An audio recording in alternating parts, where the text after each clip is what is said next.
Vamos a empezar. Salvajes. Indomable. El escenario giratorio fue una idea de Óscar Flores, representante de Bronco de aquellos tiempos. A finales de los 80s, a él le gustaba mucho acudir a ver los espectáculos en el rodeo en Estados Unidos.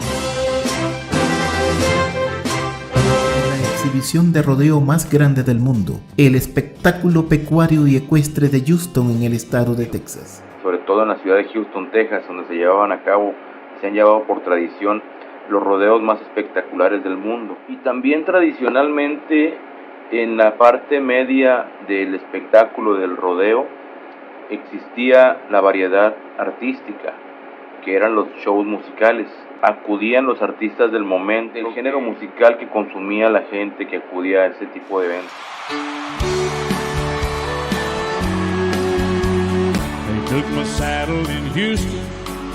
A Óscar Flores siempre le ha gustado la actividad ranchera, todo eso de los caballos, el ganado, todo siempre le gustó. De hecho, él siempre traía su revista del libro vaquero, y ahí iba siempre leyendo su revista del libro vaquero, muy entretenido. Inclusive cuando Bronco ya era el máximo exponente de la música grupera en los 90s, también viajábamos en avión y ahí de repente nos acompañaba Óscar Flores y en el pleno vuelo sacaba sus revistas escondidas.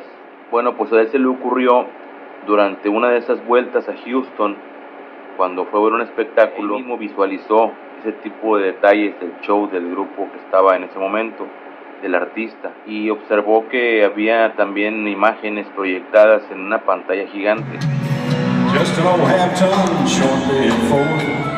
Ahí también nació la idea de que Bronco podría hacer lo mismo, que sería el primer grupo en México del género en traer ese tipo de accesorios para un espectáculo. Primero trajo la idea de las pantallas, las cuales se adquirieron en 1990, y ahí mismo les comentó que un día se iba a lograr crear un espectáculo en un estadio, para lo cual se iba a requerir un escenario que girara para que todo el mundo tuviera el mismo acceso a la visibilidad del grupo, ya que él había tenido la experiencia de estar en un espectáculo con ese tipo de escenario.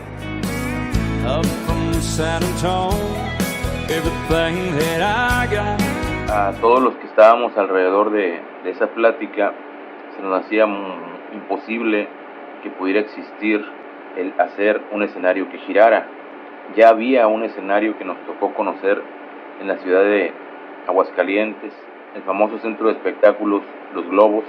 Ahí me tocó ver un escenario giratorio que obviamente estaba dentro de un salón y que no giraba en los 360 grados, solamente giraba 180 y se regresaba. Además no estaba permanentemente girando, solamente giraba para cambiar de artista, ya que se presentaban varios grupos.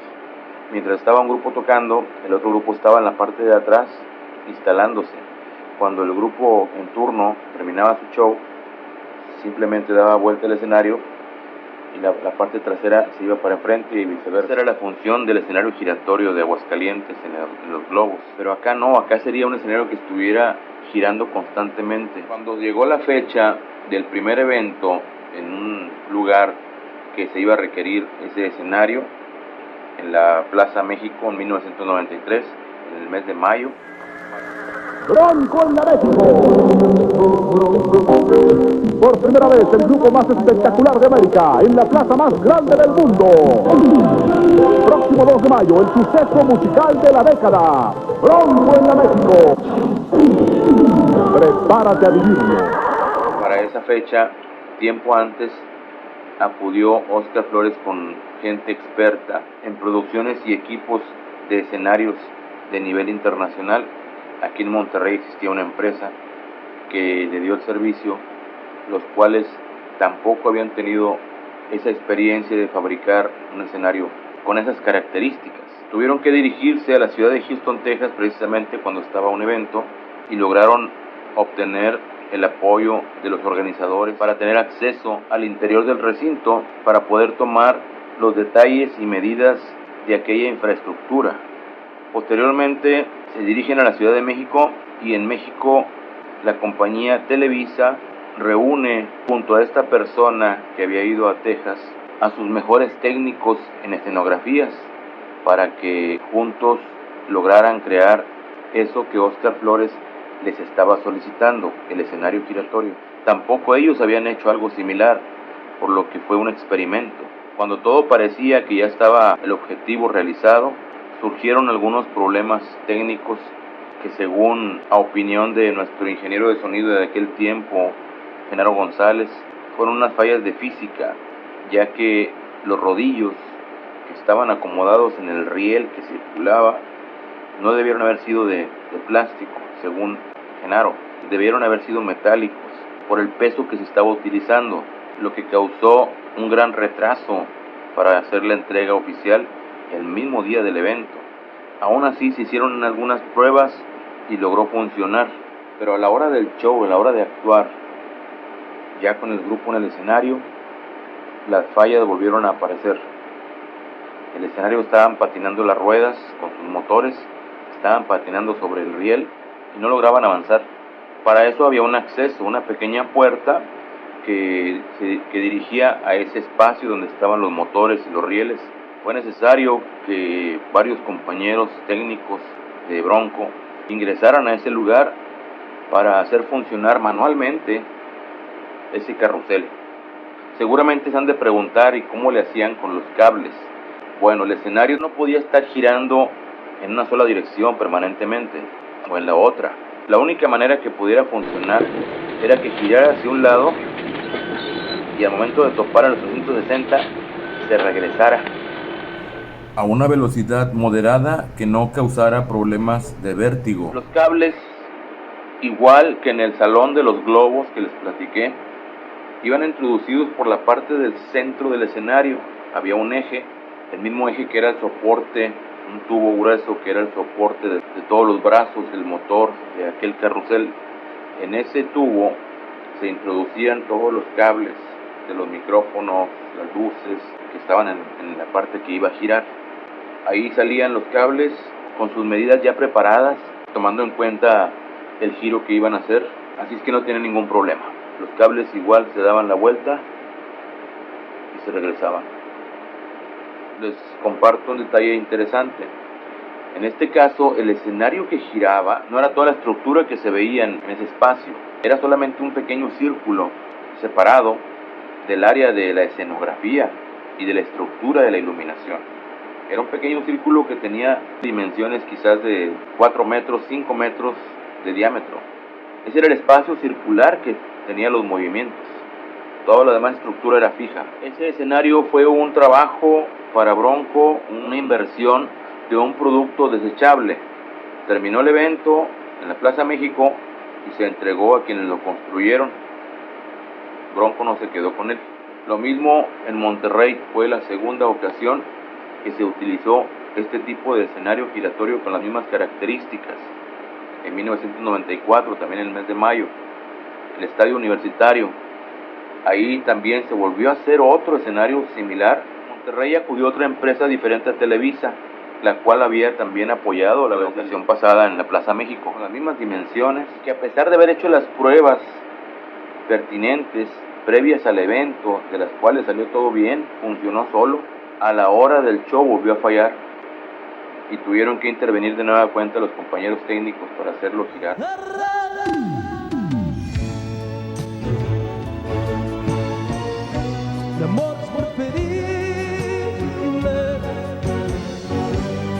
Por último, se utilizó por tercera ocasión en el Estadio Azteca.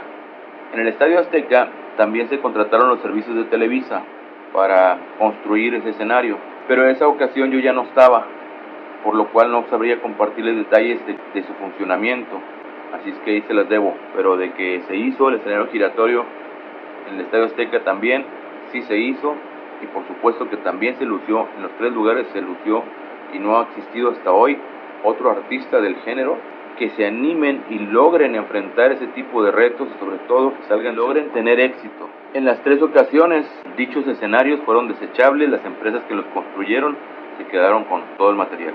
El sistema de audio fue acomodado estratégicamente también en las orillas. En el caso de la Plaza México, estuvo acomodado las bocinas en todo el redondel, en la orilla, donde está la madera, el círculo, donde se marca el círculo. Ahí estaban las bocinas acomodadas apuntando hacia arriba, y algunas más se pusieron en el escenario de manera proporcional. Del mismo modo, en el Estadio Universitario en Monterrey fueron colocadas en las orillas de todo el estadio, de la parte interna del arco, donde apuntaban hacia arriba de las gradas, y otras también puestas sobre el escenario, en las esquinas, muy proporcionalmente. Y del Azteca supongo que fue lo mismo, aunque les repito, yo ahí no estuve, pero supongo que fue la misma manera que se colocó el audio. Un bajo y un medio, y luego a tantos metros más, otro bajo y otro medio, y así sucesivamente en todo el redondel. La pregunta que me hacen seguido sobre dónde tocaba yo, en la orilla del mismo escenario, ahí mismo estaban los controladores del equipo de audio, del equipo de iluminación, del equipo de las pantallas. Ahí estaban los tres estratégicamente acomodados. A mí también me acomodaron en un espacio de esos, me pusieron cortinas negras en los costados, con la intención muy directa de camuflajearme, pero ahí estuve. Un punto que considero importante platicarles, que no quiero que se me pase, es acerca del logotipo de Bronco. Para la primera ocasión que se estrenó el escenario giratorio en la Plaza México en mayo del 93, hasta esa fecha el logotipo de Bronco era este, pero resulta que justo en ese evento la imprenta que se encargó de hacer la publicidad, en aquel entonces se usaba mucho la publicidad impresa en papel y se pegaba en todas las calles, avenidas, postes, paredes, donde se pudiera, se tapizaba de publicidad con cartulinas, papeletas, como le llamaban en diferentes áreas. Bueno, resulta que la imprenta que hizo la publicidad, que se encargó de hacer el diseño, se le ocurrió poner esa cabeza del caballito, y justo ahí fue que nació ese logotipo del caballito para Bronco, el cual más adelante se registró, tanto por la compañía disquera como por el mismo grupo, y hoy en la actualidad se sigue usando con ciertas modificaciones, pero es el mismo logotipo, el mismo caballito que se creó en la Plaza México. Espero que hayan disfrutado esta historia del escenario giratorio de Bronco. Hasta la vista. 64. Then he got it right. The engine was ¡Arriba México! Allá la gente que está más arriba nos escuchan. Que te han visto llorar. ¿Qué les parece si nos la echamos?